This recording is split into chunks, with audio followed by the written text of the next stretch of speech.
Hello वांगशन lovers and ई जानवर्स। सो गाइस, मुझे पता है कि बहुत बहुत बहुत ज़्यादा ही लेट हो गया था मुझे इस वीडियो को अपलोड करने में। बट एक्चुअली क्या है ना कि मैं क्या बताऊँ, बट एक्चुअली मेरा एक छोटा सा एक्सीडेंट हो गया था। इसकी वजह से मैं वीडियो अपलोड नहीं कर पाई एंड मैं तो थोड़ा सा ठीक भी नहीं थी। सो इसलिए थोड़ा सा लेट हो गया। सो आई एम रियली सॉरी इसके लिए। बट चलिए आज के पार्ट को हम जल्दी जल्दी स्टार्ट करते हैं। वो उसके सामने जाता है और फेंचिंग तो पहले एक अनजान इंसान को देख के वो तो डर जाती है और वो पीछे हटने लगती है। और तब वो शांशु कहता है, फेंचिंग डरो मत, मैं तुम्हें हार्म नहीं करूँगा। फेंचिंग कहती है, तुम्हें मेरा नाम कैसे पता, कौन हो तुम? और तब वो कहता है कि मैं मो शांशु हूँ, वीन का रिलेटिव। क्या? हाँ, मैं विंग का रिश्तेदार हूँ और उसने मुझे यहाँ भेजा है तुम्हारी हेल्प करने के लिए। उसे मेरी सिचुएशन के बारे में कुछ नहीं पता। नहीं, उसे पता है और हम जिनको भी पता है उन दोनों ने मुझे यहाँ भेजा है तुम्हारी हेल्प करने के लिए और उन बाकी विंस को बचाने के लिए। तुम मेरे साथ चलो, मैं तुम्हारी हेल्प कर दूँगा। पर मैं तुम पर ट्रस्ट क्यों करूँ? तो बताओ मैं क्या करूँ? कैसे पता करूँ कि तुम मुझ पर ट्रस्ट कर सकती हो या नहीं? पहले तुम मुझे अपना पूरा इंट्रोडक्शन दो। मेरा नाम मो शांशु है। मैं मो पैलेस में एक नौकर की तरह वर्क करता हूँ और मेरी मुलाकात हम राजकुमार बे से यहाँ जिन क्लैन में हुई थी और हम अच्छे दोस्त बने हैं। सो मैं यहाँ तुम्हारी हेल्प करने के लिए आया उनके बिहाफ पर, क्योंकि वो यहाँ तुम्हारी मदद करने के लिए नहीं आ सकते हैं। इसलिए अगर तुम्हें कोई दिक्कत ना हो तो क्या तुम मेरे साथ चलोगी? क्योंकि तुम्हारे भाई को ढूंढना ज़रूरी है ना? तुम्हें पता है वो कहाँ है? हाँ, मैं जानता हूँ। वो मैंने इन जिन जासूसों से, इन सर्वेंट से सुना था। मैं वर्क करता हूँ ना, सो मैंने गॉसिप सुनी थी। सो मुझे पता है वो लोग कहाँ हैं। तो मुझ पर ट्रस्ट करो और प्लीज़ मेरे साथ चलो, ठीक है? वेंचिंग खड़ी होती है बट क्योंकि वो बहुत ज़्यादा वीक थी तो वह हल्का सा गिरने लगती है। मुशांशु उसे होल्ड करता है, उसे साइड पे ले जाकर उसे बैठाता है और तब उसके सामने कुछ फूड रखता है और कहता है कि तुम इसे पहले खा लो, उसके बाद हम चलते हैं। वेंचिंग रेडी नहीं थी इसके लिए और वो कहती है कि नहीं, अगर तुम्हें पता तो जल्दी से चलो, मुझे मेरे भाई को देखना है। वेनिंग पता नहीं किस हालत में होगा, मुझे उसे देखना है। देखो, तुम इस हालत में नहीं हो कि चल सको, प्लीज़ थोड़ा सा खा लो, उसके बाद हम चलते हैं। देखो प्लीज़, वरना मैं नहीं जाऊँगा लेकर तुम्हें, फिर अकेले ढूंढती रहना। ठीक है मैं खाती हूँ। और तब बेंचिंग वहाँ बैठ कर अपना पूरा खाना फिनिश करती है। और वो वीन को लेकर एक बहुत ही ज़्यादा एक अलग से सुनसान रास्ते पर जा रहा था। वीन तो देख कर कहता है, भांग जी कहाँ ले जा रहे हो मुझे? लंजा बताओ तो, कहाँ जा रहे हैं हम? भांग जी कहता है, चलो मेरे साथ वीन, मैं दिखाता हूँ तुम्हें। ओहो बताओ तो सही, मैं बहुत ज़्यादा एक्साइटेड हो रहा हूँ। ये जगह तो बहुत ही अलग है। इतनी बार क्या तुम जिंकलान आए हो कि तुम्हें ये सब पता है? नहीं, ज़्यादा बार नहीं आया हूँ, बट हाँ, नाइट हंट के दौरान मैं काफ़ी बार ट्रैवल कर चुका हूँ। सो मुझे पता है कुछ अलग अलग रास्ते। ओह वाओ, ग्रेट, वाह, तुम्हारे साथ इस मिस्टीरियस जगह को एक्सप्लोर करने में बड़ा मज़ा आएगा। हमारा विंग बहुत ज़्यादा एक्साइटेड हो गया था उस प्लेस को देखकर, क्योंकि वो रास्ते पर कोई भी एक इंसान या कुछ भी, उसे जानवर तक नहीं दिख रहा था। वो रास्ता पूरा ही एक लाइन से पेड़ों से फुल्ली कवर्ड था। एक जंगल टाइप का वो जगह थी एंड वहाँ पर काफ़ी सुंदर सुंदर रास्ते में फ्लावर्स थे, कुछ ब्लॉसम के पेड़ थे। बहुत सुंदर सी वो एक जगह थी जहाँ से वो लोग क्रॉस कर रहे थे और वो जगह बहुत ज़्यादा अट्रैक्टिव थी। सो विंग वो सब कुछ देख रहा था और वांगजी धीरे धीरे आगे बढ़ रहा था और विंग उसे फॉलो कर रहा था। करीब आधा घंटा चलने के बाद वांगजी को रुक जाता है और विंग अपने ही धुन में चल रहा था, इसीलिए वो नोटिस भी नहीं करता कि वांगजी रुक गया था और वो जाके सीधे वांगजी से टकरा जाता है। और इससे पहले कि विंग गिर जाता, वांगजी जल्दी से उसे पकड़ लेता है उसके हैंड से और तब वो दोनों एक दूसरे को देख रहे थे। और तब विंग थोड़ा सा ऑकवर्ड होते हुए हटता है और कहता है, सॉरी लंजा, वो मैं ध्यान नहीं दिया था, ये जगह तो बहुत खूबसूरत है।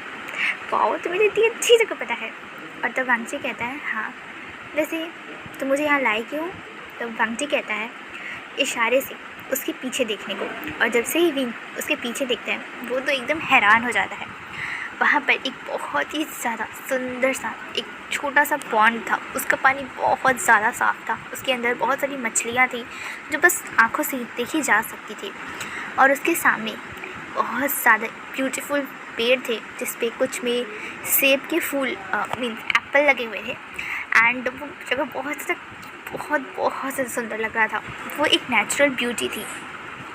वांगजी विंग की तरफ देख रहा था और विंग उस जगह को निहारने में बहुत ज़्यादा बिजी था। उसके चेहरे पे एक बहुत ही ज़्यादा चार्मिंग स्माइल थी और वो एक क्यूट सी हैप्पी स्माइल के साथ वो सब कुछ देख रहा था। और तब विंग कहता है वाओ जिन क्लैन में इतना ज़्यादा सुंदर सा जगह है, मुझे तो पता ही नहीं था कि कितनी ज़्यादा सुंदर जगह है लंचा। माय गॉड, हाय मेरा दिल तो इस पर आ गया। और तब वांगजी के चेहरे पे एक छोटी सी स्माइल आ जाती है। और तब वांगजी जाकर उसी पॉन्ड के पास एक पत्थर पे बैठ जाता है। और तब वो विंग को कहता है क्या तुम्हें पैर डालकर इस पॉन्ड में बैठना है, क्या तुम मुझे ज्वाइन करोगे। विंग को ऐसा इनविटेशन मिले और वो मना कर दे। वो विंग कैसा, इसीलिए वो जल्दी से कूद गिर जाता है और वांगजी के पास बैठ जाता है। उस पानी में जो कि बहुत ज़्यादा ठंडा था, मतलब अप्रॉक्स नॉर्मल टेम्परेचर का था, बट उसे बहुत ज़्यादा अच्छा लग रहा था उसके अंदर पैर डालकर। और वहाँ पर काफ़ी सारी मछलियाँ थी और विंग वो सब देख के बहुत ज़्यादा खुश हो रहा था। कैसे मछलियाँ तैर रही हैं, एक दूसरे से बातें कर रही है, मानो खेल रही हो। वो सब कुछ एक्टिविटी वो देख रहा था और उसके चेहरे पे स्माइल मानो हट ही नहीं रही थी। और वांगजी ये सब कुछ बिजी था निहारने में। विंग की ब्यूटी को वो बस एक टक उसे निहारे जा रहा था। और जब विंग अपने में बातें कर रहा था उसका ध्यान उस पर था नहीं था ये नहीं पता, बट हाँ वो बहुत बिजी था हमारे विंग को निहारने में। और तब विंग जैसे उसकी तरफ देखता है वो पाता है कि वांगजी उसे ऑलरेडी देख रहा है। विंग कहता है क्या ऐसा क्या देख रहे हो। तो वांगजी कहता है कि थोड़ा सा एम्बैरेस्ड होते हुए कि क्या तुम कुछ खाना चाहोगे, मैं लाऊं सेब। तो विंग कहते हैं हाँ जल्दी जाओ। और वो नोटिस भी नहीं करता कि वांगजी थोड़ा सा ऑकवर्ड हो गया था। उसके ईयर्स रेड हो गए थे, उसके चीक्स रेड हो गए थे, बट विंग ये सब नोटिस कहाँ करता है। वो तो बहुत ज़्यादा ही बिजी था उन मछलियों के साथ को देखने में, अपनी बकवास करने में। और वांगजी उठकर वहाँ जाता है और विंग के लिए खुद अपने हाथों से बेस्ट एप्पल्स को लेकर आता है, वो उसे देता है। और हमारा विंग बड़े आराम से बैठ के उसे खाता है, इंजॉय करता है। और वो दोनों बैठ कर वहाँ पर कुछ क्वालिटी टाइम स्पेंड करते हैं और फिर शाम में वो वापस आते हैं। और तब वहाँ हमारी प्यारी सी जियांग यानली आती है। और तब वो अपनी आशियन को इतना ज़्यादा खुश देखकर वो कहती है आशियन कहाँ गए थे तुम। और विंग सबसे पहले उन्हें कुछ एप्पल्स देता है जो वहाँ से वो लेकर आया था अपनी सीजे के लिए। और तब वो कहती हैं कि क्या है आशियन तुम कहाँ गए थे। तब विंग कहता है कि सीजे हम और लंचा डेट पर गए थे। और ये सुनकर तो लंचा पूरा ऊपर से नीचे तक मानो रेड हो जाता है और वो अपनी बड़ी बड़ी आइज से विंग को देखता है। और विंग हंसते हुए कहता है सीजे पता है लंचा की कुछ सीक्रेट जगह है जो मैं वहाँ गया था। मैंने लंचा को इतना परेशान किया था कि मुझे लेकर चलो और वो मुझे वहाँ लेकर गया था। हमने वहाँ बहुत ज़्यादा अच्छी सी बातें किया, हमने फिशेस को खाना खिलाया, सेब खाया, वहाँ पैर डाल के पानी बैठे, वो जगह बहुत अच्छी थी सीजे। मैं तो क्या आशियन मुझे लेकर नहीं जाएगा। नहीं, ये लंचा की सीक्रेट जगह है, मैं ऐसे नहीं लेकर जाऊँगा सबको, ये मेरा और लंचा का सीक्रेट है। और तब वांगजी वहाँ जियांग यानली को वो करता है और वहाँ से वो चला जाता है अपने गगा के पास। और तब यानली कहती है आशियन क्या तुम लोग सच में डेट पर गए थे। विंग कहता है सीजे डेट पर, क्या दो लड़के डेट पे जाते हैं सीजे, क्या बात कर रहे हो, वो मेरा फ्रेंड है। बट फ्रेंड है, हाँ वो सिर्फ मेरा दोस्त है, अच्छा वाला दोस्त है। अच्छा चलो, जियांग जिन तुम्हें बहुत ज़्यादा एंग्री खड़ूस इंसान की तरफ तुम्हें ढूंढ रहा था, वो तुम्हें शायद कुछ बात करना चाहता था एंड वो तुम्हें पीटना चाहता है क्या। नहीं सीज प्लीज़ मुझे बचा लीजिएगा, आजकल वो बहुत ज़्यादा गुस्से में रहने वाला हो गया है, बहुत चिड़चिड़ा हो गया है। आशियन हाँ सीजे सच में वो बहुत ज़्यादा चिड़चिड़ा हो गया है। हाँ ठीक है मैं समझ गई, चलो। और फिर वो वहाँ से सीधे जियांगचन के पास जाते हैं जहाँ पर जियांगचन के पास अपनी ही चिंताएँ थी और वो एक क्रम्पी इंसान की तरह गुस्से में लाल पीला होकर इधर से उधर घूम रहा था। और तब विंग कहता है, क्या हुआ क्रीपी ओल्ड मैन, क्यों इतनी ज़्यादा स्ट्रेस ले रहे हो? क्या तुम अभी से बूढ़े हो गए हो कि तुम्हारे पास इतनी सारी स्ट्रेस है? और तब जियांग चेन उसे गुस्से में देखता है, उसे मारते हुए कहता है, यू कहाँ थे तुम? हाँ, तुम थे कहाँ? तुम्हें पता है यहाँ पर क्या हुआ है?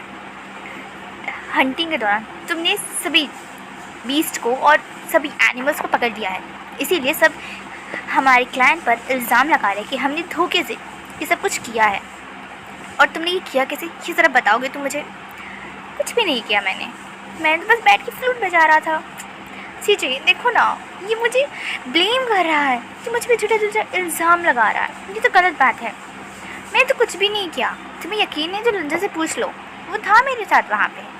तुम्हें यकीन नहीं है तो सीजे से पूछो। और तब जियांग चेन अपनी यानली सीजी की तरफ देखता है और तब यानली कहती है, हाँ वो उसी के साथ था। और तब जियांग चेन कहता है, तो फिर वो सभी हमारे नेट में अपने आप कैसे आ गए? अब मैं सबको क्या जवाब दूँ, मीटिंग होने वाली है। और तब हमारा विंग कहता है, देखेंगे मीटिंग में क्या होता है, अभी प्लीज़ मुझे इरिटेट मत करो, मैं बहुत ज़्यादा ही खुश हूँ और तुम्हारी सड़े से चेहरे को देखकर मैं अपना मूड नहीं ख़राब करना चाहता। सड़ा सा चेहरा, हाँ सड़ा सा चेहरा, इसी चेहरे को देखते देखते तुम बचपन से छोटे से बच्चे से बड़े हुए हो। वही तो, आप तो जाके मुझे कुछ अच्छे अच्छे चेहरे देखने को मिले, वरना तो हमेशा एक सड़ा सा गुस्सैल चेहरा ही देखने को मिलता था। बताइए मेरे भी क्या हाल है। और वो बहुत ज़्यादा ड्रामेटिकली ये बात कहता है और हमारा जियांग चेन तो जियांग चेन है, उसे पीछने के लिए उसके पीछे दौड़ता है और हमारी यानली देखकर बड़े मज़े ले रही थी। और तब यहाँ से सीन शिफ्ट होता है हमारे वो शांशु और हमारे वेंचिंग की तरफ। वो उस जगह पहुँचते हैं और तब वहाँ पर वो सीन जो होता है, जो भी हमारे विंग ने किया था, वो सेम चीज़ वो यहाँ पर हमारा मोशांशु करता है और वो सभी लोगों को लेकर वहाँ से सीधा ही ब्यूरल माउंट्स की तरफ निकल जाता है, क्योंकि वो सबसे बेटर जगह थी और कोई रास्ता भी उसे नहीं पता था कि कोई है, तो वो सीधे वहाँ से निकल जाता है। और फिर उसी तरीके से सेम वो सभी जो गार्ड्स वहाँ पर थे, वो सभी वहाँ से निकलकर सीधे जल्दी से उस मेन सभा में आते हैं, जहाँ पर ऑलरेडी ये टॉपिक चल रहा था कि क्या यानली की शादी जो टूट गई थी उसे फिर से जिनजिशवान से कराना चाहिए या नहीं। और हमारी यानली अपना ओपिनियन रख रही थी और उसी के बीच में वो सभी सैनिक दौड़ते दौड़ते आते हैं और तब विंग और बाकी वहाँ सभी उनका पूरा ध्यान उन पर चला जाता है और तब वो सभी कहते हैं, महाराज महाराज। और तब जिन गौनशा कहता है कि क्या हुआ, क्या तुम्हें पता नहीं यहाँ एक ज़रूरी मीटिंग चल रही है? और तब वो सभी कहते हैं, हमें पता है, बट वो सभी वहाँ उसे लेकर चला गया। कौन क्या लेकर चला गया? विंग खड़े होते हुए पूछता है, क्योंकि उसे इन चीज़ों में बड़ा इंटरेस्ट आता है। वैसे भी ये सभा उसके लिए बहुत ज़्यादा बोरिंग हो रही थी और अब फाइनली उसे कुछ मज़ेदार सा इंटरेस्टिंग सा टॉपिक मिला है, इसीलिए वो कुछ ज़्यादा ओवर एक्साइटेडली उस चीज़ को पूछता है। और तब वो सभी गार्ड्स उसे बताते हैं कि एक मास्क पहने इंसान आया था और उसने वेंचिंग के साथ मिलकर उन सभी वेन क्लैन के लोगों को जो बचे हुए थे उन सभी को लेकर वो कहीं चला गया है। और तब हमारा विंग कहता है, क्या एक मास्क पहना हुआ इंसान? हाँ, वो कहते कि हाँ, और वो खुद को आपका रिलेटिव बता रहा था। क्या? मेरा रिश्तेदार? विंग हैरान होकर कहता है। और तब वो सभी कहते कि हाँ, हमने उसकी बात सुनी थी जब वो वेंचिंग अपने भाई को और उन सभी गांव वालों को वेंस को बता रही थी कि आखिर ये इंसान कौन है, तब हमने ये सुना था। और तब विंग की तरफ सब देखता है और तब विंग खुद सोचता है, क्या मेरा कोई रिलेटिव बचा हुआ है इस दुनिया में? मुझे तो याद नहीं। और तब हमारा जियांग चेन आगे बढ़कर आता है और कहता है कि देखिए, अगर ऐसा कुछ है भी तो इसके बारे में मुझे नहीं लगता कि हमारे विंग को पता है, राजकुमार वे को। इसीलिए इस मैटर में फ़िलहाल के लिए हम जियांग क्लैन आपको पूरा सपोर्ट करेंगे। इसीलिए आपको जो भी बात करनी हो आप आकर हमसे कर सकते हैं, बट फ़िलहाल के लिए हमें नहीं लगता कि कोई ऐसा रिश्तेदार है हमारे राजकुमार वे का जिसे हम लोग जानते हैं।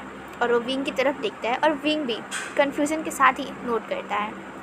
और तब वहाँ पर विंग एक सवाल पूछता है। इससे पहले कि वो सभी गार्ड्स चले जाते हैं, विंग पूछता है, वैसे उन सभी विंग्स में कौन कौन थे? मतलब कि क्या आपको पता है एग्जैक्टली कितने नंबर्स थे? मतलब आपने उन्हें कैदी बनाया है, सो कोई नंबर तो होगा ना जिससे पता चल सके कि आखिर वो सब थे कौन कौन से, हमारी पहचान के लिए। और तब ये सुनकर वो सभी गार्ड्स अपने महाराज की तरफ देखने लगते हैं और हमारे जिंग गोंगशा की तो हालत ख़राब हो जाती है। अब वो कहता है कि इसकी जानकारी हम नहीं दे सकते राजकुमार वे, क्योंकि ये हमारी पर्सनल प्राइवेसी का सवाल है। जिन क्लाइंट की मैटर है हम इसे संभाल लेंगे। और ये बात सुनकर वहाँ पर हमारे नीमिंज खड़े होते हैं और कहते हैं, पर्सनल प्राइवेसी कैसे? हम सब ने वेन क्लाइन को हराया है और जिन क्लाइन ने आगे बढ़कर केवल एक काम करने के लिए वेंस को क्या करना है इसके लिए उन्होंने रिस्पॉन्सिबिलिटी ली थी। बट ये इनका प्राइवेसी कैसे हुआ कि हम सबकी जिम्मेदारी है, इसीलिए मुझे चाहिए आखिर कितने वेंस बचे थे और किनके साथ क्या क्या हुआ है। सो मुझे जानकारी चाहिए महाराज जिन। और वो बहुत ज़्यादा डार्कली ये कहते हैं। और तब जिंग गोंगशा गुस्से में कहते हैं, नहीं मिंजे, तुम्हें तमीज़ नहीं है? मैं तुमसे कितना बड़ा हूँ उम्र में और तुम मुझे ऐसे बुला रहे हो? ये प्राइवेसी का सवाल है, इसलिए मैं कुछ भी नहीं करूँगा। और हमारे नी मिंजे गुस्से में कहते हैं, प्राइवेसी? अच्छा, अगर मुझे दिखाई नहीं गए कि आखिर कितने लोग वहाँ थे, मैं घुस कर जिन क्लैन के प्राइवेसी कोर्ट में सब कुछ खोज के निकालूंगा। इसीलिए मेरे साथ खेलने की ज़रूरत नहीं है। मैंने जितना कहा है मुझे वो चाहिए। और तब बाकी सभी छोटे क्लैंस भी निमिंजे का सपोर्ट करने लगते हैं। और तब सब की तरफ से हमारा लैन सीजान उठते हैं और कहते हैं जिंग गोंगशा को प्रॉपरली ग्रीट करते हुए कि महाराज जैन, देखिए निमिंजे की बात सही है, आपको ऐसा नहीं करना चाहिए। ये हमारी प्राइवेसी, ये आपकी प्राइवेसी का मैटर नहीं है। हमें जानना चाहिए कि आखिर सारे वेंस का क्या हुआ है, क्योंकि उस सभी में सिर्फ सोल्जर्स को पकड़ने की हमें आदेश मिले थे और उन सोल्जर्स का क्या करना है। उन्हें हम मार नहीं सकते, उनसे हम वर्क कराएंगे, पर बाकी बूढ़े बच्चे और उन सभी का हमें ध्यान रखना होगा, क्योंकि इसमें उनकी तो कोई गलती नहीं है। और तब हमारे जिंग गोंगशा कहते हैं, ठीक है सिचन, मैं समझ गया, मैं सब रिपोर्ट तुम्हें ला कर देता हूँ। और तब नीमिंजे और सिचन दोनों ही बैठ जाते हैं। और तब हमारे मीठे से स्माइल देते हुए हमारे मेंग्याओ बीच में आते हैं और कहते हैं, अब चलिए हम अपनी जश्न को वापस से स्टार्ट करते हैं। आखिरकार हम यहाँ किसी वजह से आए थे, आप सब प्लीज़ अपनी जगह पे बैठिए, हम जस्ट स्टार्ट करते हैं। और फिर से वो सब चीज़ होने लगती है। बट हमारे विंग का मन वहाँ नहीं लगता, इसीलिए वो चुपचाप एक वाइन की बोतल उठाता है और वहाँ से बाहर आ जाता है। और इस चीज़ को हमारा वांग जी बैठे बैठे देख रहा था। विंग के निकलते ही वो भी अपने ब्रदर को वो करता है और चुपचाप धीरे से वहाँ से विंग के पीछे निकल जाता है। हमारा विंग तो एकदम मस्त से बैठकर सीढ़ियों पर अपने वाइन को एंजॉय कर रहा था। और जैसे ही उसे कोई इंसान अपने पीछे फील होता है, वो मुस्कुराते हुए कहता है, वाह रंजा, तुम्हारी प्रेजेंस, तुम्हारे आने का तो मुझे पता ही नहीं चला।